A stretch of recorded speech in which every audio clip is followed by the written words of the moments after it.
Hi, I am Dr. Harish, consultant urologist, Department of Urology at Prashanth Hospital, Kolattur. Hi, I am Pari Muthukumar, senior consultant, Department of GI Minimally Access Bariatric Surgery, Prashanth Hospital. நீர்க்கட்டி இது 25% உங்களுக்கு இருக்கு. இது சின்ன வயசுலயே இருக்கு.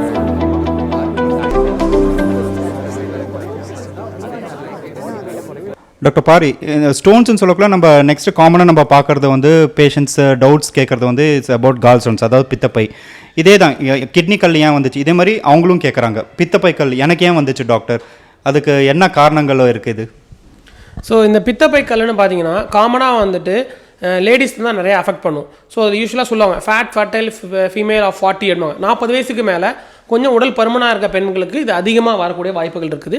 அதுக்காக ஆண்களுக்கு வரவே வராதா அப்படின்னு கிடையாது, ஆண்களுக்கும் வர வாய்ப்பு இருக்குது. ஆனால் இவங்களுக்கு ப்ரிடாமினண்ட்டாக யாருக்கு அதிகமாக இருக்குன்னா பெண்களுக்கு தான் வர வாய்ப்பு இருக்குது. ஸோ ஏன் இதனால் வருது அப்படின்னா இப்போ பித்தப்பையோட வேலை செய்கிற தன்மை வந்து குறையிறது.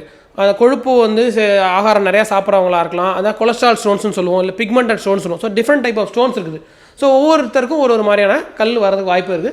அது வந்து இவங்களுக்கு தான் வரும் அவங்களுக்கு தான் வரும்னு யாருக்கும் கிடையாது. ஸோ மெஜாரிட்டி யாருக்கு வரும்னா லேடிஸ், அவங்களுக்கு தான் நிறையா வர வாய்ப்புகள் இருக்குது.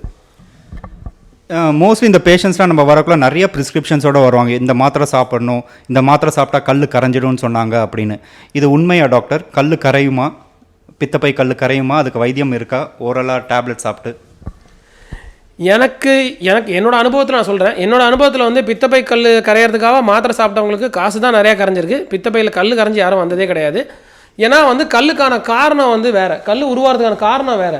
ஸோ நீங்கள் மாத்திரை சாப்பிட்டா கல் கரையுமானா அது எந்தளவுக்கு சாத்தியம்னு எனக்கு தெரியல. எனக்கு தெரிந்த அளவுக்கு வந்துட்டு அந்த மாதிரி ஒரு இது இல்லை. மெடிக்கலாக பார்க்க போனோம்னா நம்ம வந்து பித்தப்பை கல் கரையிறதுக்கான மருந்துகள் அப்படின்னு பார்த்தா பெருசாக எதுவும் கிடையாது. இன்னொரு காமனாக வந்து கேட்பாங்க பேஷண்ட்ஸ் வந்து, டாக்டர் இது வந்து பித்தப்பையே எடுத்தாகணுமா, என் கிட்னியில் கல் இருக்கக்குள்ள கிட்னி எடுக்கிற மாட்டேங்கிறீங்களே, பித்தப்பை ஒண்டி ஏன் ஃபுல்லாகவே எடுக்கணும், கல் ஒண்டி எடுத்து போகிறாதா அப்படின்னு கேட்குறாங்க. இதுக்கு என்ன உங்களோட ஆன்சர்? இதுக்கு காமனாக கேட்குறது சார். ஏன்னா இப்போ கிட்னியில் கல் வந்தால் ஏன் கிட்னியே எடுக்க முடியுமா? கிட்னி வந்து ஒரு இம்பார்ட்டன்ட் ஆர்கன், உங்களுக்கு தெரியாது இல்லை. அண்ட் இன்னொரு இம்பார்ட்டன் பார்த்தா கிட்னியை பொறுத்த வரைக்கும் கல் வந்து வெளியில் வரும் யூரின் வழியாக. பித்தப்பை பொறுத்த வரைக்கும் கல் வந்து யூரின் வழியாக வெளியே வராது, அது பித்தப்பை டியூப்பில் போய் அடைச்சிக்க வாய்ப்பு இருக்குது. ஸோ அது ஒரு காம்ப்ளிகேஷனாக போய் முடியும். ஸோ பித்தப்பையில் வந்து ஏன் பித்தப்பையே எடுக்கிறீங்க, கல்லை மட்டும் எடுத்தால் தேவையில்லையா அப்படிங்கிறதுக்கு பார்த்தீங்கன்னா பித்தப்பை வேலை செய்யாது நிறைய பேருக்கு. ஸோ பித்தப்பையோட வேலை என்ன பார்த்தீங்கன்னா, அது வந்து நீங்கள் நம்ம கொழுப்பு ஆகாரம் சாப்பிடும் போது அந்த கொழுப்பை ஜீரணிக்கிறதுக்காக தான் அந்த பித்தங்கிறது உருவாகுது. ஸோ அந்த பித்தப்பைங்கிறது என்னன்னா அந்த பித்தத்தை தேக்கி வைக்கிற பை தான். ஸோ பித்தப்பை சுருங்கி விரியும் போது அதில் இருக்க பித்தம் வெளியில் வந்து அந்த பித்தம் வந்து நமக்கு சாப்பிட்ற கொழுப்பை கரைக்கிறதுக்காக உதவி பண்ணுது. இந்த சுருங்கி விரிகிற தன்மையும் அந்த பித்தப்பைக்கு போயிடும் நாளடைவில்.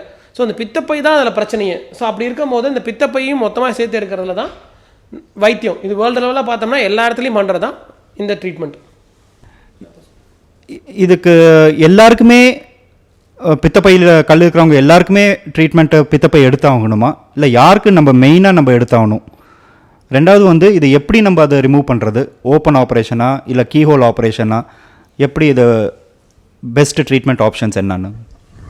நல்ல கேள்வி சார். ஸோ பித்தப்பையில் கல் வரதுக்கு நிறைய காரணம் இருக்குது.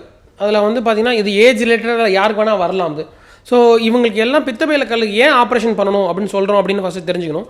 பித்தப்பை கல் வந்து என்ன பண்ணணும்னா அது பித்தப்பையில் மட்டும் இருந்தால் பிரச்சனை இல்லை, அது பித்த டியூப்னு சொல்லுவோம். அந்த டியூப்பில் போய் அதை அடைச்சிக்கலாம். இல்லை பித்தப்பை வாயை அடைச்சிக்கிட்டு இது இன்ஃபெக்ஷன் வந்து அதனால் பித்தப்பை வீங்கி தொந்தரோடு வரலாம். இல்லை அந்த பித்தப்பை வாயை தாண்டி பித்த டியூப்னு சொல்லுவோம், சிபிடின்னு சொல்லுவோம், அதில் போய் உளுந்து அதில் வந்து அடைச்சிக்கிட்டு மஞ்சக்காமலை தொந்தரவுகள்லாம் வரலாம். ஸோ இந்த காம்ப்ளிகேஷன்ஸ் எல்லாம் வந்து அவாய்ட் பண்ணுறதுக்கு எலக்டிவாகவே, அதாவது இப்போ யூஸ்வலாக பார்த்தீங்கன்னா பித்தப்பை கல்லுக்கு வந்து பித்தப்பை கல் இருக்குன்னு தெரிஞ்சுதுன்னா அவங்க வந்து எலக்டிவாகவே நான் பிளான் பண்ணலாம். அதாவது நான் நெக்ஸ்ட் மந்த் பண்ணுறேன் அப்படின்னு பிளான் பண்ணிவிட்டு சர்ஜரி பண்ணோம்னா இது கீஹோல் சர்ஜரின்னு சொல்கிறது தான். கீஹோல் சர்ஜரி மூலமாகவே இதை பண்ணலாம். 2 நாளில் பேஷண்ட் டிஸ்சார்ஜ் வீட்டுக்கு போயிடலாம். இந்த காம்ப்ளிகேஷன்ஸ் எல்லாம் அவாய்ட் பண்ணலாம். இந்த ஜாண்டிஸ் வருது, மஞ்சக்காமலை வந்து டியூப்பில் அடைச்சி ஜாண்டிஸ் வருது, இதெல்லாம் வந்து பண்ணலாம். ஸோ கீஹோல் சர்ஜரி மூலமாகவே இதை ட்ரீட் பண்ணலாம். அண்ட் இப்போ எப்படி எந்த அளவுக்கு அட்வான்ஸாக வளர்ந்துருக்கும் அப்படின்னா இது டே கேர் ப்ரொசீஜர், அதாவது காலையில் அட்மிட் ஆகி ஆப்ரேஷன் பண்ணி எனக்கு நைட்டே டிஸ்சார்ஜ் ஆகிற அளவுக்கு இது அட்வான்ஸாக டெவலப் ஆகிருக்குது. ஸோ பித்தப்பை கல்லில் வந்துட்டு நம்ம சர்ஜரி பண்ணுறது பெஸ்ட் ஆப்ஷன். டயபெட்டிக்ஸ் பேஷண்ட்ஸ்க்கு கண்டிப்பாக எடுத்தாகணுமா பித்தப்பை? சுகர் பேஷண்ட்ஸ்க்கு வந்து இன்ஃபெக்ஷன் வரதுக்கான சான்சஸ் இன்னும் அதிகமாக இருக்கும். அதில் இன்னொரு ப்ராப்ளம் என்னென்னா சுகர் பேஷண்ட்ஸ்க்கு பெயின் பர்செப்ஷன்ஸ் பெருசாக இருக்காது. அவங்களுக்கு இன்ஃபெக்ஷன் மைல்டாக வந்தாலும் அவங்களுக்கு தெரியாது.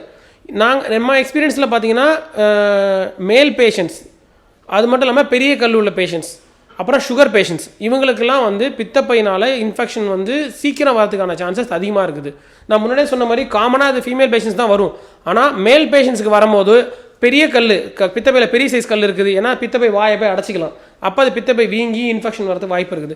அடுத்தது சுகர் பேஷண்ட்ஸ்க்கும் இந்த இன்ஃபெக்ஷன் வரதுக்கான வாய்ப்புகள் அதிகமாக இருக்குது. ஸோ இவங்கெல்லாம் வந்து முன்னெச்சரிக்கையாகவே போயிட்டு பிளான் பண்ணி சர்ஜரி பண்ணி பித்தப்பை எடுத்துட்டாங்கன்னா அந்த காம்ப்ளிகேஷன்ஸை சீக்கிரம் அவாய்ட் பண்ணலாம்.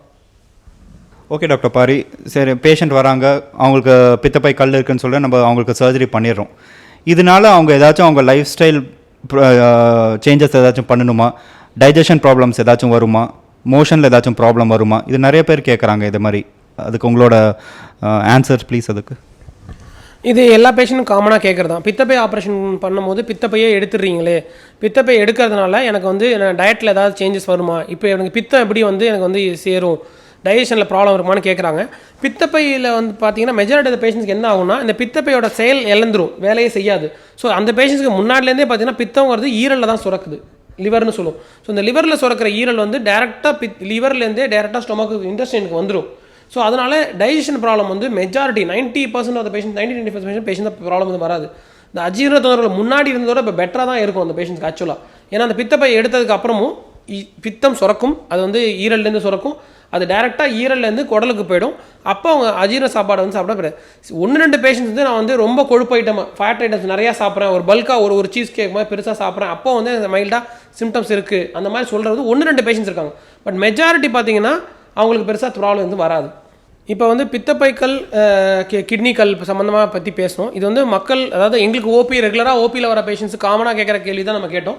இந்த மாதிரி நிறைய பேருக்கு நிறைய டவுட்ஸ் இருக்கும். ஸோ உங்களுக்கு அந்த மாதிரி டவுட் இருந்ததுன்னா நீங்கள் கமெண்ட் செக்ஷனில் கேளுங்க, எங்களால் முடிஞ்ச பதில்களை கண்டிப்பாக உங்களுக்கு சொல்கிறோம். நன்றி.